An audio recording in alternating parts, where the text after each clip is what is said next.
अहिल्यानगरच्या खंडाळा इथं 2 ट्रकची समोरासमोर धडक होऊन भीषण अपघात झाला। अपघातानंतर दोन्ही ट्रकनं पेट घेतला।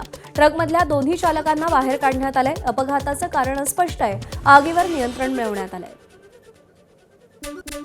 अहिल्यानगर दौंड महामार्गावरती सकाळी 6 वाजता खंडाळा या ठिकाणी 2 ट्रकचा समोरासमोर धडक होऊन भीषण अपघात झालेला आहे आणि या दोनही ट्रकने जे आहेत पेट घेतलेला होता।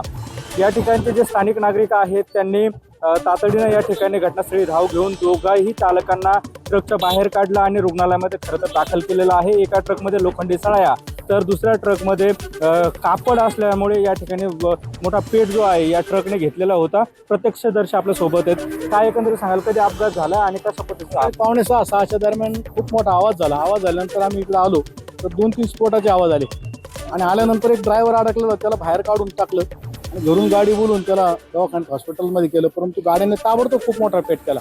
या गाडीची एक डिझेल टाकी बस्ट झाली आणि ती गाडी पेटली आणि ती जाळ इकडच्या डिझेल टाकीकडे जात होता। या यंत्रणाने सहकार्य केलं, परंतु जे जीव वाचवणारे यंत्रणा आहेत अपघातग्रस्तांना इथून नेऊन हॉस्पिटलला दाखल केलं। तर आनंद ऋषी जे हॉस्पिटल नामांकित हॉस्पिटल आहे त्यांनी त्या ठिकाणी त्यांना उपचार करणं गरजेचं होतं। नाही जास्त तर त्यांना तर अजिबात घेत नाही म्हणून सांगतात। एकूणच सकाळी 6 वाजता हा भीषण अपघात झाला आणि या दोनही गाड्या ज्या आहेत अक्षरशः जळून खाक झालेल्या आहेत। पोलीस यंत्रणा असेल त्याचबरोबर अग्निशमन विभागाचे कर्मचारी जे आहेत ते तातडीने या ठिकाणी दाखल झाले आणि बचाव कार्य जे आहे ते सुरुवात करण्यात आली होती। सुनील बोंगळ, एबीपी माझा, अहिल्यानगर।